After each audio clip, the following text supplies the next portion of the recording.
Hello বন্ধুরা, আজকে আমরা এই ভিডিওতে এবিটিএর টেস্ট পেপারের 146 নম্বর পেজের জীবনবিজ্ঞান প্রশ্নপত্রের উত্তরগুলো করব।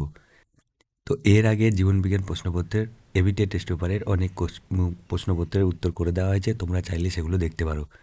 নিচে ডেসক্রিপশনে লিঙ্কগুলো দিয়ে দেওয়া হবে। তো চলো শুরু করা যাক। বিভাগ ক, নিচের কোনটি বনচনালের চলনকে নির্দেশিত করে? ফটোট্যাকটিক, কেমোন্যাস্টিক, প্রকরণ আর হচ্ছে জিওট্রপিক। এটা কি হবে? সি হবে অ্যান্সার। এটা হচ্ছে প্রকরণ চলন। ন্যাসপাতির নির্যাসে কোন হরমোনটি পাওয়া যায়? Auxin, cytokinin, gibberellin, vernalin. তো এটা কি হবে? এটা হবে সাইটোকাইনিন। বি হবে অ্যান্সার। নিচের কোনটি লঘু মস্তিষ্কের কাজ? হাত উৎপাদ এবং শ্বাসকার্য নিয়ন্ত্রণ, বুদ্ধি এবং আবেগ নিয়ন্ত্রণ, পেশিটান এবং দৈহিক ভারসাম্য বজায় রাখা আর প্রতিবর্ত ক্রিয়ার নিয়ন্ত্রণ। এটা কি হবে? সি হবে অ্যান্সার। পেশিটান এবং দৈহিক ভারসাম্য বজায় রাখা। ইতর পরাগযোগের ক্ষেত্রে নিচের কোন বক্তব্যটি সঠিক নয়? ইতর পরাগরেণুর অপচয়ের সম্ভাবনা কম থাকে না, পরাগযোগের বাহকের উপর নির্ভরশীল করতে হয়, নতুন চারিত্রিক বৈশিষ্ট্য সম্পন্ন উদ্ভিদ উৎপন্ন হয়, সতেজ এবং রোগ প্রতিরোধ ক্ষমতাযুক্ত উদ্ভিদ উৎপন্ন হয়। তো এটা কি হবে? এটা হবে এ হবে অ্যান্সার। পরাগরেণুর অপচয় সম্ভাবনা থাকে না। এরপরে কি একজন ব্যক্তি শৈশব এবং পরিণত দশার মাঝের বয়সে আছেন, নিচের কোনটি সেই বয়সকালকে নির্দেশিত করে? তো এটা কি হবে? এটা হবে ডি হবে অ্যান্সার। 8 থেকে 20 বছর। আচ্ছা, capital A small A, capital B small B, capital C small C জিনোটাইপযুক্ত জীবের কত ধরনের গ্যামেট উৎপন্ন করতে পারবে? তো এটা কি হবে? এটা হবে 8 প্রকারের। সি হবে অ্যান্সার। 8 প্রকার, সি হবে অ্যান্সার। 1.7, দুজন বালকের একজনের কানের লতিমুক্ত প্রকৃতির এবং অপরজনের কানের লতিযুক্ত প্রকৃতির, এই দুটি পরস্পরের লোকাস প্রকরণ জিনোটাইপ ফ্যাক্টর। তো এটা কি হবে? এটা হবে প্রকরণ। বি হবে অ্যান্সার। বি হবে অ্যান্সার। এবার হচ্ছে 1.8, অলিগোসিন যুগের ঘোড়ার জীবাশ্ম চিহ্নিত করো।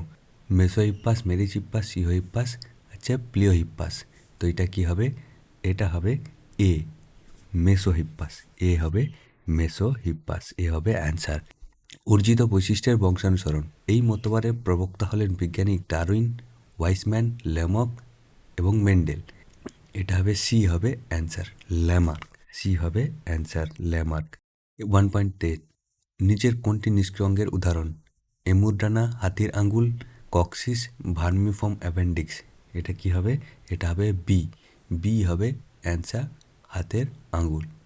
কারণ নিষ্ক্রিয় অঙ্গের উদাহরণ নয় বলেছে। বি হবে অ্যান্সার। বর্ণনাটা হলো জনন ক্রোমোজোম বাহিত প্রকট, ক্রোমোজোম বাহিত প্রকট, জনন ক্রোমোজোম বাহিত প্রচ্ছন্ন, দেহ ক্রোমোজোম বাহিত প্রচ্ছন্ন। তো এটা কি হবে? এটা হবে সি, জনন ক্রোমোজোম বাহিত প্রচ্ছন্ন। 1.12, নিচের কোন ব্যাকটেরিয়াটি বায়ুমণ্ডলে নাইট্রোজেনের মাত্রা বৃদ্ধি করে? তো এটা নাইট্রোব্যাক্টার, নাইট্রোসোমোনাস, রাইজোবিয়াম, আছে থায়োব্যাসিলাস। তো এটা কি হবে? এটা হবে ডি, থায়োব্যাসিলাস। কোনো একটি হটস্পট অঞ্চলে ভ্রমণকালে তুমি লায়ন টাইল মেকাও দেখতে পেলে, তাহলে তুমি কোন হটস্পট অঞ্চলে ভ্রমণ করেছিলে? ইন্দো বার্মা, পূর্ব হিমালয়, পশ্চিমঘাট এবং শ্রীলঙ্কা, সুন্দরল্যান্ড। তো এটা কি হবে? এটা হবে সি হবে অ্যান্সার, পশ্চিমঘাট এবং শ্রীলঙ্কা। কোনো জলাশয়ের বর্ধিত বিওডু নিচের কোন ঘটনাকে নির্দেশিত করে? জল দূষণ, দ্রবীভূত অক্সিজেনের ক্রমবর্ধমান মাত্রা, দ্রবীভূত অক্সিজেন হ্রাসমান মাত্রা, ক এবং গ উভয় ক্ষেত্রে প্রযোজ্য। তো এটা কি হবে? এটা হবে এ, জল দূষণ। এটা হবে জল দূষণ। নিচের কোন ক্ষেত্রে তরল নাইট্রোজেন ব্যবহার করা হয়? বৃক্ষরোপণ, অণুবিস্তরণ, ক্রায়ো সংরক্ষণ, নাইট্রিফিকেশন। এটা কি হবে? সি হবে অ্যান্সার, ক্রায়ো সংরক্ষণ। এবার হচ্ছে বিভাগ খ, শূন্যস্থান পূরণ দেখে নিই। Dash hormone anti ketogenic hormone নামে পরিচিত। এটা কি হবে? ইনসুলিন। ইনসুলিন। অণুবিস্তরণের সময় ড্যাশ প্ল্যান্টলেট উৎপন্ন হয়। তো এটা কি হবে? এমব্রয়েড। কি হবে? এমব্রয়েড। একজন হিমোফিলিক পিতার কন্যা সর্বদা রোগটি ড্যাশ হয় যখন মা স্বাভাবিক। তো এটা কি হবে? বাহক হয়। বাহক হয়। একটি কোষ বিভাজনে ইন্টারফেস দশায় ঘনীভবনের জন্য ড্যাশ সর্বদা গাঢ় বর্ণ রঞ্জিত হয়। তো এটা কি হবে? এটা হচ্ছে হেটেরোক্রোমাটিন। কি হবে? এটা হবে হেটারোক্রোমাটিন। হেটারোক্রোমাটিন। আচ্ছা, কোনো খাদ্য শৃঙ্খলে ক্রমাগত উচ্চ মাত্রায় জৈব অণুর কীটনাশকের ঘনত্ব বৃদ্ধি ড্যাশ নামে পরিচিত। এটা কি হবে? জৈব বিবর্ধন। জৈব বিবর্ধন। জৈব বিবর্ধন নামে পরিচিত। মাছের পরিষ্কার প্লাবতা বজায় রাখার জন্য ড্যাশ অঙ্গের গ্যাস উৎপন্ন করে। এটা কি হবে? এটা হবে রেড গ্রন্থিতে। এবার কি বলেছে? নিচের সত্য মিথ্যাগুলি করতে হবে। কোনো ব্যক্তি কাছের বস্তু ঠিকমতো দেখতে না পেলে তার অবতল লেন্স ব্যবহার করা উচিত। এটা কিন্তু ভুল হবে। বেশ সংযুক্তিকালে অ্যাডিনাইন থাইমিনেশনে 3টি হাইড্রোজেন বন্ধনের সঙ্গে যুক্ত থাকে। এটা কিন্তু ভুল। এসটিএইচ এর কম কারণে শিশুদের ক্রেটিনিজম রোগ হয়।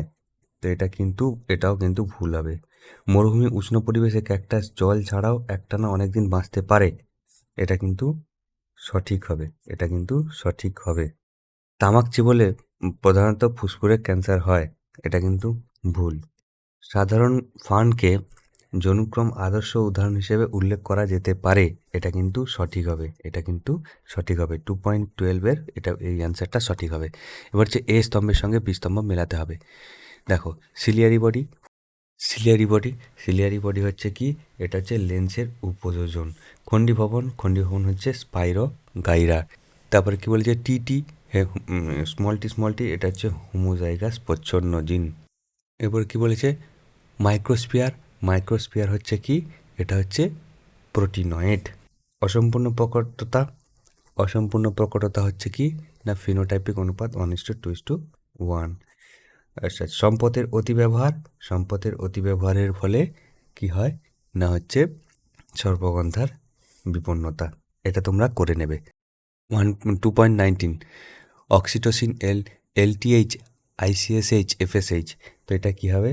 এটা হবে অক্সিটোসিন। কারণ অক্সিটোসিন হচ্ছে পশ্চাৎ পিটুইটারি থেকে নির্গত হয়, বাদবাকি অগ্র পিটুইটারি থেকে। কাকে শরীরবৃত্তীয় ভাল্ব রূপে অভিহিত করা হয়? এটা কি হবে? সাইন্যাপসকে শারীরবৃত্তীয় ভাল্ব রূপে অভিহিত করা হয়। নিচে সম্পর্কযুক্ত একটি শব্দজোট দেওয়া আছে। প্রথম শব্দটি সম্পর্ক বুঝে দ্বিতীয় শব্দটি শূন্যস্থানে উপযুক্ত শব্দ বসাও। তাহলে কি হবে? প্লাজমোডিয়াম বহুবিভাজন। ইস্ট কি হবে? ইস্ট হবে কোরকোদ্গম। ক্যাপিটাল ওয়াই স্মল আর জিনোটাইপ সমন্বিত মটর গাছে কি ধরনের ফিনোটাইপ প্রদর্শিত হবে? এটা কি হবে? এটা হবে হলুদ কুঞ্চিত। কি হবে? এটা হবে হলুদ ও কুঞ্চিত। জিরাফের এমন একটি চারিত্রিক বৈশিষ্ট্য উল্লেখ করো যার সুস্পষ্ট বিবর্তন লক্ষ্য করা যায়। আচ্ছা, দীর্ঘ গলা। এটা কি হবে? দীর্ঘ গলা। মিলার এবং উরের পরীক্ষা থেকে প্রাপ্ত কোনো একটি জৈব অম্লের নাম লেখো। এটা কি হবে? জৈব অম্ল ফর্মিক অ্যাসিড। প্যানের সম্পূর্ণ অর্থ কি? পারক্সি অ্যাসিটাইল নাইট্রাইট। এটা তোমরা লিখে নেবে। পারক্সি অ্যাসিটাইল নাইট্রাইট, বারবার বলছি, এটা তোমরা লিখে নেবে। নিচের 4টি বিষয়ের মধ্যে তিনটি বিষয় একটি বিষয়ের অন্তর্গত, সেই বিষয়টি খুঁজে বার করো এবং লেখো। চিড়িয়াখানা, উদ্ভিদ উদ্যান, এক্সিটু সংরক্ষণ, বীজ ব্যাংক, এগুলো সব কটা কিন্তু এক্সিটু সংরক্ষণের অন্তর্গত। তো এই ছিল আজকের ভিডিও। তোমাদের যদি ভিডিওটা ভালো লেগে থাকে লাইক করো, শেয়ার করো এবং সাবস্ক্রাইব করো।